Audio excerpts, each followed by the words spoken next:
In this video, I'm going to talk about what it takes to create an excellent print book cover design. I mean something that's going to force people to literally just take your book, pick it up, buy it. So yeah, I mean that should be the goal, right? That should be the goal. So I'm going to grab a book and we're going to review this book.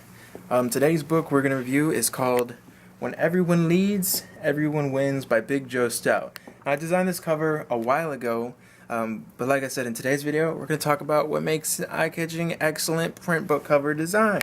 So, for starters, oh shit, alright, my bad, we dropped the book. For starters, it's font. You need to be on point with your fonts. Your fonts got to stand out. Your fonts got to look good. Your fonts got to be, the color it has to pop. It has to contrast with the background so stuff doesn't get lost, and so you can read it from about like 50 feet away at least. And I think that's definitely important. Here's a good test. If you take, or if you're on Amazon, if you look at the books, you can scroll through and look at covers and see like just tons of them that are just like, I can't read what that says. Title's too small. Da da da da. You don't want that. You want people to be able to read your book when they can see it in thumbnail size, which is just maybe about as big as your thumbnail.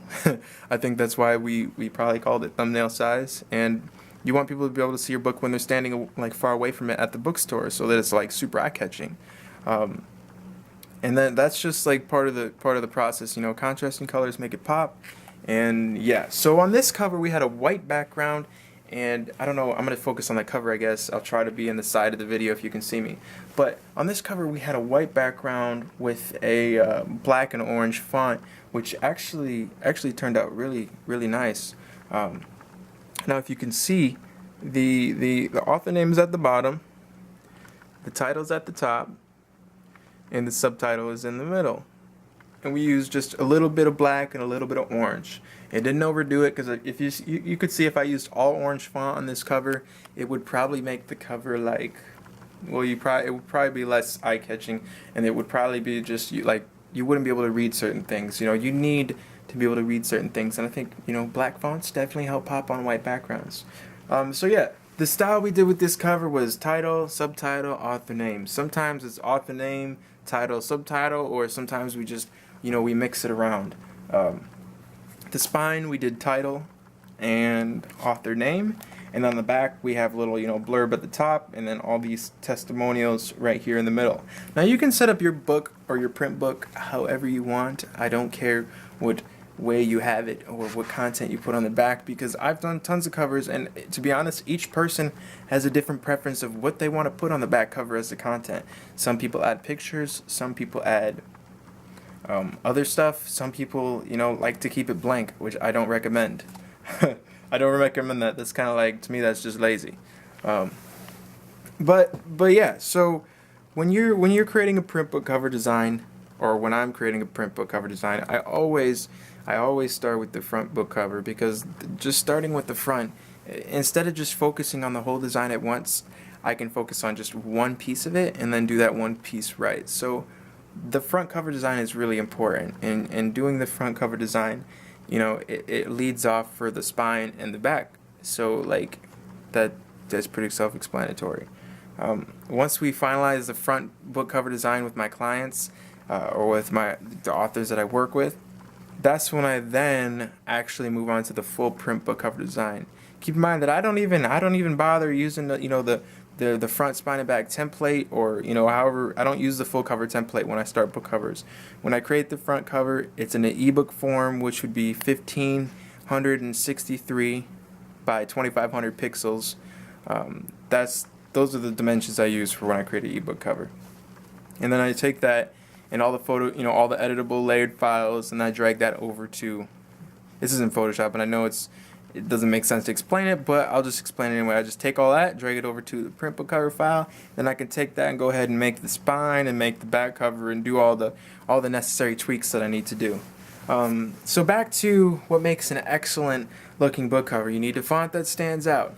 You need at least one image. If you don't have any images, you better be good with typography, because typography is gonna, it's gonna replace your images.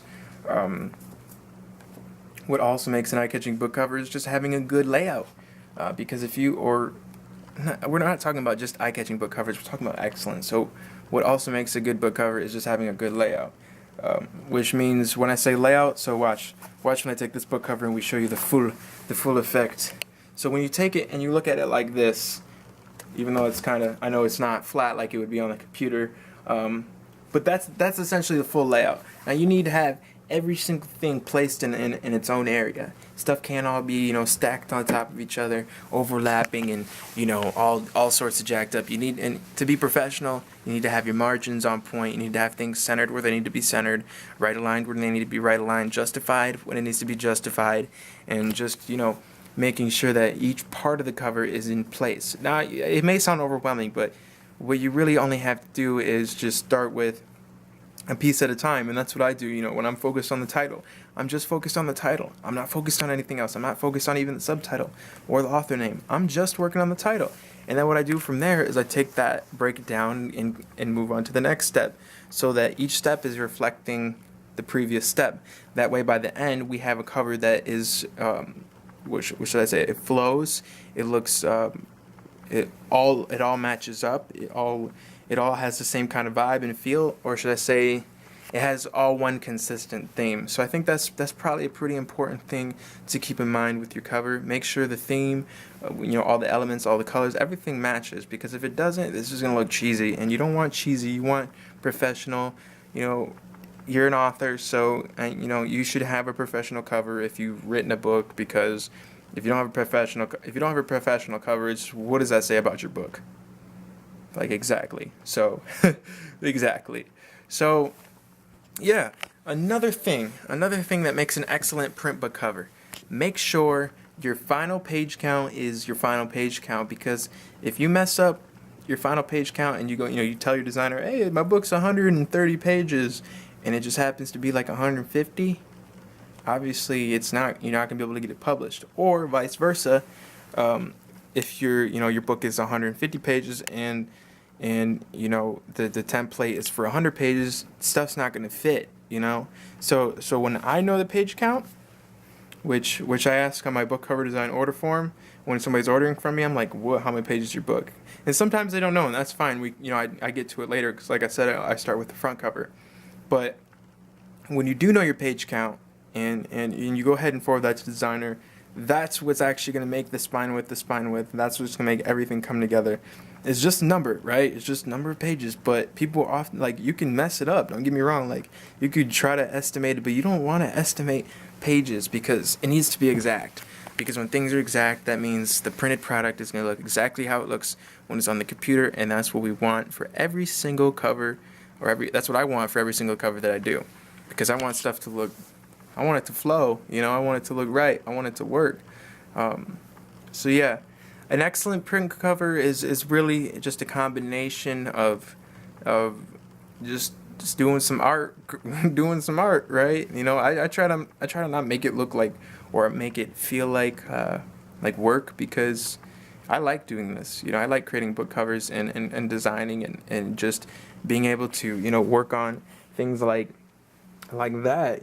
Having book covers that you can just create from the universe, and they just come out of nowhere. I mean, they're coming out of somewhere. They're coming out of authors and ideas, but when it all comes together, that's what makes me happy. It's like, dang, that looks good, or like, dang, that's a nice looking cover, or it's just a really good sign to see it stamped on the universe, and this is what's going out there, and that's it. So yeah, guys, this is not going to be a long video, but I will make sure to record more soon. I'm glad you watched it. I hope you learned something about print book cover design and what it takes to make an excellent looking cover. If you have any questions, email me at support@joshuajadon.com, or you can just go to my website and click on the contact button. You can also see my portfolio and pretty much everything else there. All my social media and all that's connected there. And I made sure to put the links below in my YouTube description. So if you have any questions, like I said, let me know. I hope you guys are enjoying your day, enjoying this year, 2017, because it's a good time to take some steps forward. And I just think if you do right now, you're going to be a lot closer to where you want to be a year from now. And it's always going to be a grind, so just be willing to grind. Yeah, so see you guys later. Happy publishing. Have a good night. Peace.